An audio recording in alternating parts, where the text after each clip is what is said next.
Welcome back to the channel, folks. On this episode of the Deerskin Diary, we're going to be taking a look at a relatively obscure and little known about knapsack from the American Revolution.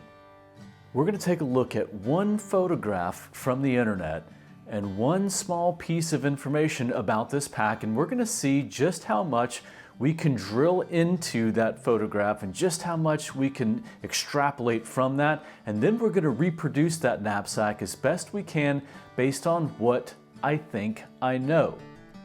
Now, this is more than just a knapsack to me, folks. This was something that I just kind of fell into and got relatively obsessed with over a short amount of time because I wanted to know more about this piece. Everything from the material that it was made from, to what it might have been used for, to a little bit about the person that it is attributed to. And the mystery continues because no one knows where this pack is now.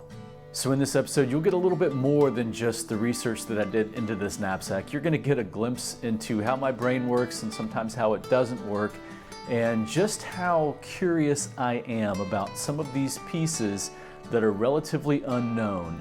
So stick around. There's a lot to unpack in this episode, and I know you're not going to want to miss it.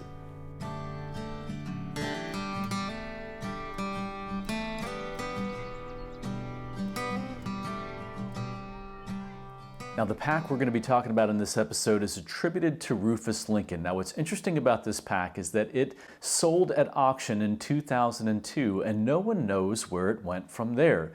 So there's not a pack that anybody can kind of go handle and measure and look at construction details and design for. Now, this pack sold from a larger collection that had really solid provenance. In other words, it had details about each of these pieces that were attributed to individuals during specific time frames, and the materials and the construction techniques themselves from a lot of these different artifacts actually matched the time period, so it looked like what people said about them was actually true. But one of these pieces was an elk skin knapsack attributed to Rufus Lincoln.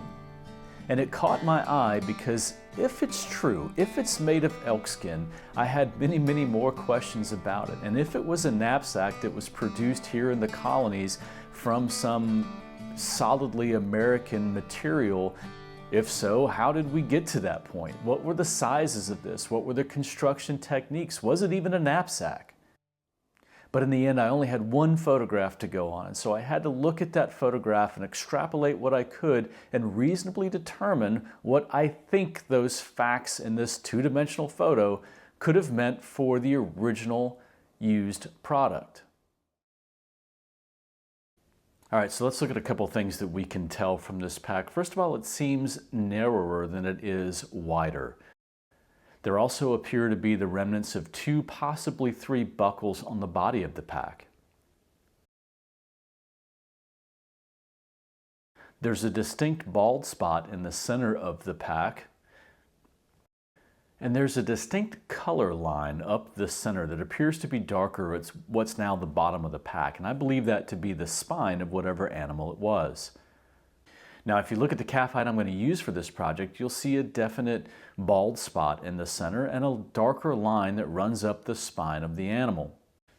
So when we look at the hair growth on the original pack, we'll see it's going in different directions, and that's an indication to me that it's one single hide potentially folded into thirds, and that's just the direction that the hair was growing in relation to the front and the back of the animal.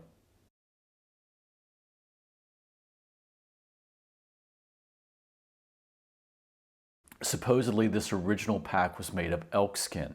But I have a hard time believing that because, number one, getting an elk just outside of Boston by the 1770s and 80s seems a little far-fetched to me. Additionally, the hair doesn't quite look like elk hair to me either. It looks like it would likely come from the neck of the animal. There's just not a ton of hair to make something as large as a knapsack from that. So I needed to figure out what kind of hide the pack was made from. So I put it on Facebook, and I got some direction from some game wardens and wildlife biologists that they believed it could have been made of beaver hide. And after acquiring a couple of beaver hides, I noticed some things. Number one, the hair is much softer. There's 2 coats of hair on a beaver, a sort of coarser outer hair and a finer underhair, and number two, even a larger size beaver is not quite enough material to make a pack out of. So I looked at cowhide, but the cowhide that I could find didn't have long enough hair, although there is a red Devon cow from the 1700s in the colonies that would have worked for this, but it still just didn't quite look like cow. So lastly, I looked at calf hide, and I did an internet search for different types of longer haired calf hides, and I started to notice some similarities. I started to notice those bald spots, and I started to notice those darker sort of colors along the spine of the animal. And then a supporter in front of the channel was doing some research on Rufus Lincoln and found where Rufus Lincoln had either purchased or sold or been involved with the purchase of a calf hide. And that further solidified what I think the pack was made of.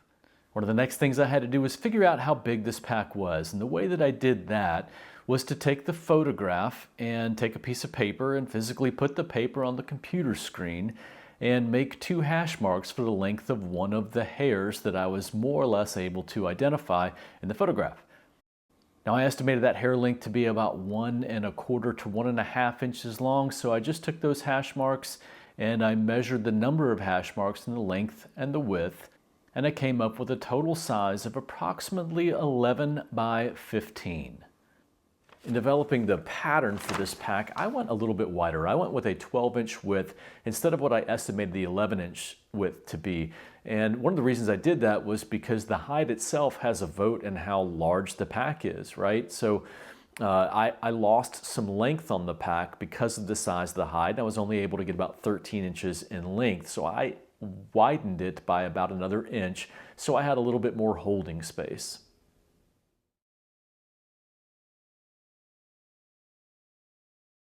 All right, let's jump into the materials list. I have here a mahogany brown longer haired calf hide. I've got a pair of scissors, a piece of charcoal to transfer the pattern onto the calf hide, 2 different types of linen thread. This is for the body of the pack itself, and this will be for attaching the straps. This is a little bit heavier than this. I've got 2 glover's needles, an assortment of leather punches.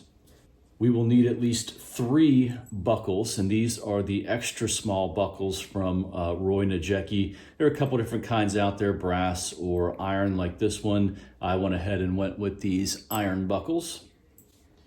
And you can see I've already stitched up some bark tan deer hide buckle attachments for the bottom of the pack, and here's the 3 here.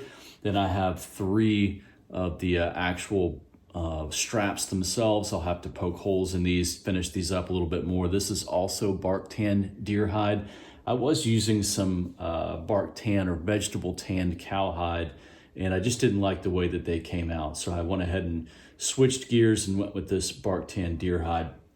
And then I have 2 vegetable tanned cowhide shoulder straps here that I have finished with a vinegaroon dye, and that vinegaroon dye is nothing more than iron oxide or basically rusty metal and white vinegar in a jar, and that's been left to sit for a few days. And when you rub it on vegetable tan leather, you get this chemical reaction that turns the leather black. And then of course I finished it off with a base solution with some baking soda and water to try to neutralize some of the acid from the vinegar to keep that leather from breaking down. Okay, let's get this started. I've got my calf hide here and it's laid down flesh side up.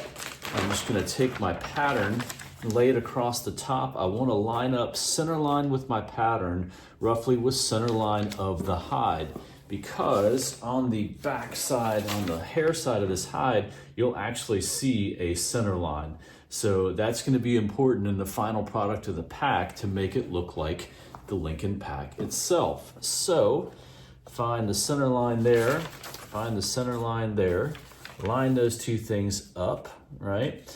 And I am going to want to then come up top to make sure that I'm lined up center line there, and I am as well. So now all that matters is to get this pattern transferred onto the leather, and then we will get it cut out.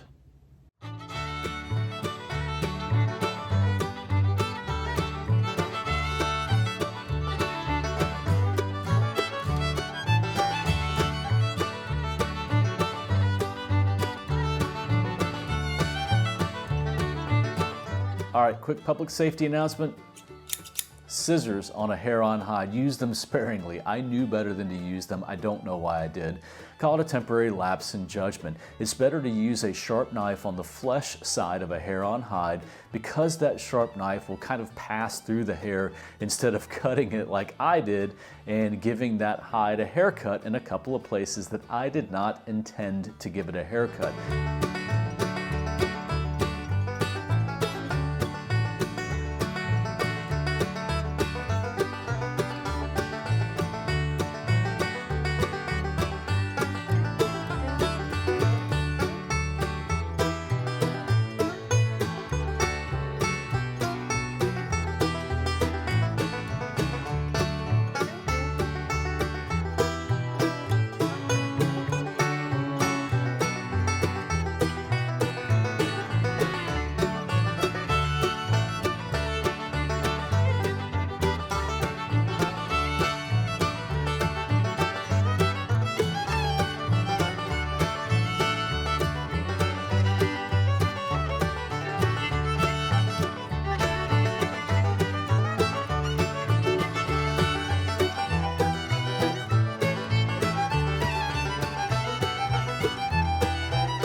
All right, we've got the straps attached to the body of the bag now.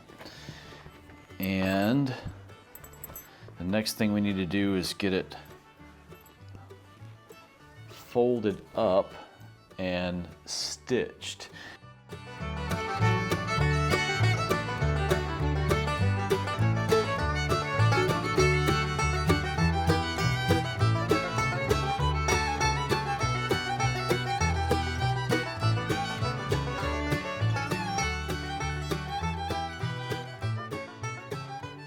All right, after pulling every little detail I could out of that photograph and some adventures in acquisition, then with a little bit of thought and hard work, here we go. The final product, my take on the Rufus Lincoln pack based on what I could see. Now, we've got the three straps across the front there that are stitched on, got plenty of room for growth if that flap needs to expand a little bit. We've got the straps added onto the back. These are just some harness leather straps that are added on. I do still need to add the chest compression pieces, and I haven't decided how I'm going to do that yet. Might just poke a hole in there and use some leather lacings, because those in theory should be replaceable anyway if they break. The next thing to do is to load this thing up and see how much it will carry. And what I'm going to do is unpack my Ool pack, and that's the pack that you've seen me utilize in other videos, so you've kind of seen what's in it. I'm going to unpack that pack and see how much of that fits in this one. Now this one is smaller than that one, so I have to reasonably expect I can't fit everything, but it's going to be interesting to see if I can figure out some other carriage methods for some of these things and really get down and dirty with what I need and what I don't need.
Well, folks, once more into the breach of history we went, and down that rabbit hole you followed me.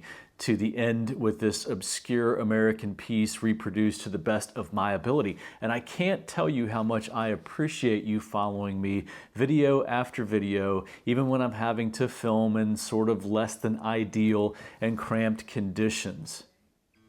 But it means so much to me to get to tell a story and get to breathe a little more life into something that would otherwise potentially fall into obscurity.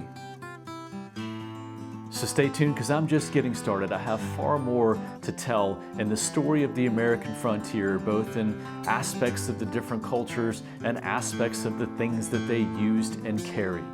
And here's the ubiquitous request. If you haven't done so already, please hit that like and subscribe button. Those are all helpful metrics for the YouTube algorithm, and it helps me continue on this goal of mine to retell pieces of the mid to late 18th century American frontier history. So thanks for watching, and we'll see you next time on the Deerskin Diary.